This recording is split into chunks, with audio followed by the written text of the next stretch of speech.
का दोस्ती होली में का प्लान बा? का बताई तो साला सब चीज के ढेर भाव बढ़ गइल बा। साला 300 में खस्सी के मीट मिलत रहे 900 में मिलत।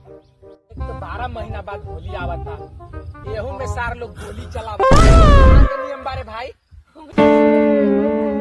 का तो बतावा ना। दारू मुर्गा खाएंगे और बिना चलिए के होली मनाएंगे।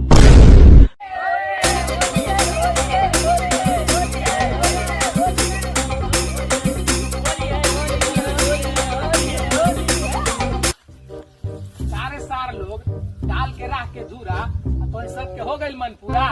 अभी डरे ना पूरा तोरा के लागत है कि हम डालत से बैठा रे सार लोग यही तर्ज पर सुनावा तानी एगो होली के शायरी। सुनाओ चाहे डाला रंग चाहे डाला पानी, जियो जियो जियो चाहे डाला रंग चाहे डाला पानी, और साच कहा तानी बिना पिए के पानी।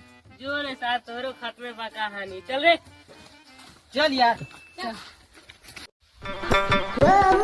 चलल जाए खजूरी के टोली में वही ना होली खेलल जाए। चलल जाए हमरो शारदा बाकी अरे के रंग लगाई ये हमारे टोली वही होली होला। रंग लगाई नी बाकी मजे नहीं मिला। कहाँ से मजा मिली? डाले के रहे बूढ़ी में तो डालत बड़ा बूढ़ा में। तो मजा के चक्कर में सभी काटेला पड़ेला।